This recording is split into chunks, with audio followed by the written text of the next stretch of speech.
Bonjour les amis, on continue notre évangile de Matthieu, toujours au chapitre 22, cette fois-ci les versets 34 à 40. Apprenant qu'il avait fermé la bouche aux Sadducéens, les pharisiens se réunirent, et l'un d'eux, un légiste, lui demanda pour lui tendre un piège. « Maître, quel est le grand commandement dans la loi ?» Jésus lui déclara, « Tu aimeras le Seigneur ton Dieu de tout ton cœur, de toute ton âme et de toute ta pensée. C'est là le premier commandement. Un second est aussi important, tu aimeras ton prochain comme toi-même. De ces deux commandements dépendent toute la loi et les prophètes. » Voilà. Alors, qu'est-ce qui se passe? Dans notre évangile de Matthieu, il faut voir que jusqu'à maintenant, effectivement, on nous a toujours présenté Jésus comme étant un habile rabbin, c'est-à-dire un habile spécialiste des textes de l'Ancien Testament et capable de les expliquer, de les discuter, de les commenter au sein d'une synagogue en face de scribes, de prêtres, de personnes qui sont supposées connaître parfaitement bien les textes. Et on se rappelle qu'en effet, à Nazareth, ça s'était pas forcément très bien passé, mais sinon, en fait, en général, dans tous les villages de Galilée où il est passé, eh bien, effectivement, Jésus a plutôt forcé l'admiration de ses pairs concernant la connaissance des textes. Mais là, il faut bien se rendre compte que là, on chemine vers Jérusalem. Et donc, quand on arrive à Jérusalem, c'est une autre paire de manches, parce que là, on tombe sur les vrais spécialistes. On tombe effectivement sur les prêtres et les grands prêtres et les scribes qui travaillent pour le temple. Donc, on est en train de parler de la crème, je dirais, des spécialistes de l'Ancien Testament. Et donc, effectivement, c'est pas facile. Alors, les Sadducéens, qui sont plutôt le monde des grands prêtres, plutôt que des prêtres, hein. Les Sadducéens, eux, ont essayé de coincer Jésus il n'y a pas longtemps, en lui parlant de la résurrection, parce que les Sadducéens ne croient pas à la résurrection.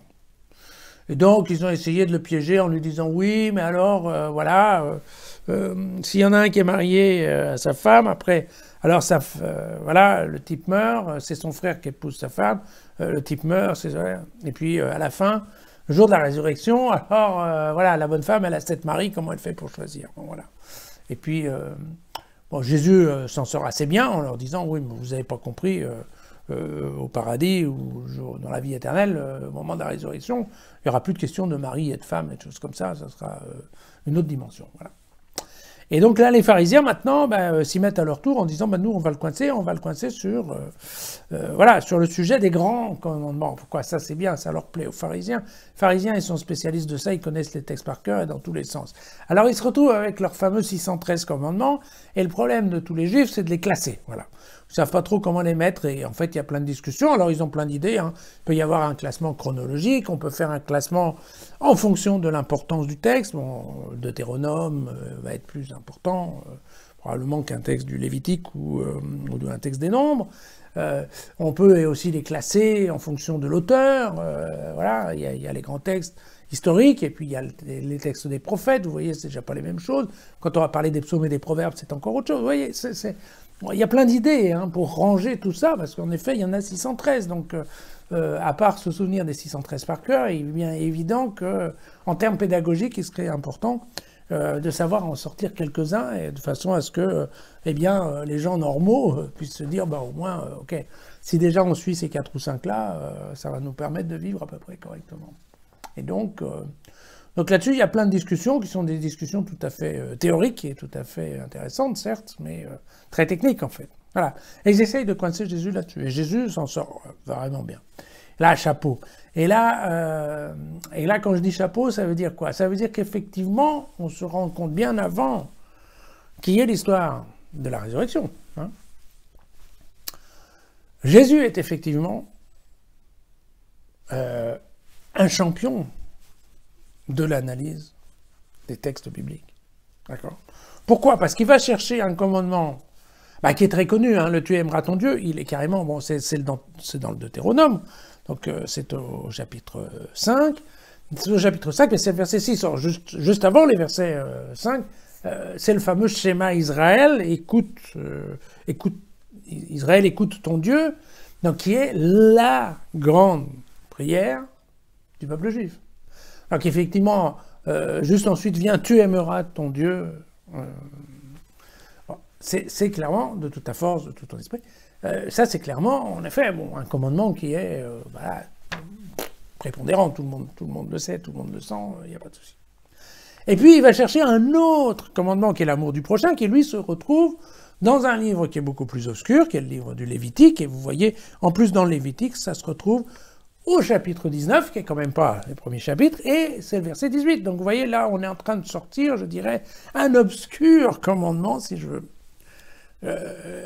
Écoutez, les Juifs m'excuseront l'expression, mais un obscur commandement d'un livre qui n'est pas forcément pratiqué par tous les Juifs, et il vient le mettre au même niveau. Et il dit, voilà, paf, paf, ces deux-là, c'est important, c'est la même importance. Ce sont les deux commandements qui parlent de l'amour, et tous les autres commandements, tout ce qui sort en effet, donc les textes des prophètes, les lois et les prophètes, toute la littérature juive dépend de ces deux commandements-là, qui sont les commandements de l'amour. Vous pouvez expliquer tous les autres en passant par là. Et donc, si vous devez vous souvenir uniquement de deux commandements, eh bien, ce sont ces deux-là. Et là, franchement, c'est là où, exactement, là, Jésus arrive avec une version complètement révolutionnaire de l'entendement, voilà, des textes de l'Ancien Testament.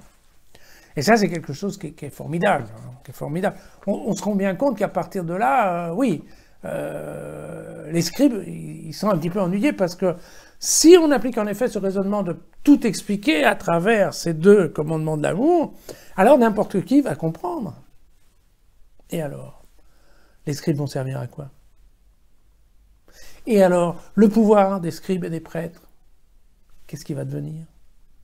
Vous voyez quelque part, effectivement, être capable d'interpréter de cette façon aussi simpliste et simple l'écriture, ça représente effectivement un danger pour ces professionnels des textes.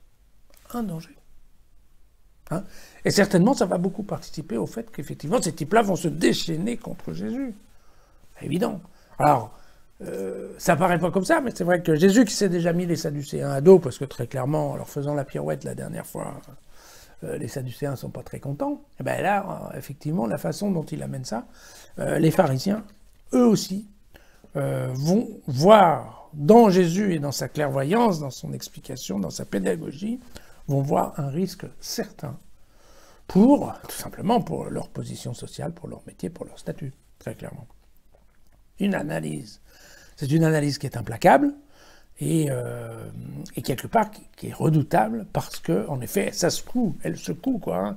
Ce qu'on a vu l'autre jour, hein, quand Jésus dit « je ne suis pas venu là pour amener la paix », ben oui, là, sous ces 4 petits versets, là, tranquille, c'est pas la paix qui arrive. Hein. Ah non, ouais, non, ça c'est une révolution complète dans l'entendement, dans la compréhension de tous ces textes et de tous ces commandements. Voilà. La loi de l'amour, c'est ça. Je ne sais pas, il y a des fois, on se demande un petit peu, on a l'impression aussi, quand on voit notre Église un peu avec sa lourdeur, et papa, on se dit un petit peu des fois, oui. Est-ce qu'ils n'ont pas oublié que c'est ces deux commandements-là qui sont les plus importants? Je ne sais pas. Voilà. Si vous n'êtes pas fâchés, on se retrouve demain.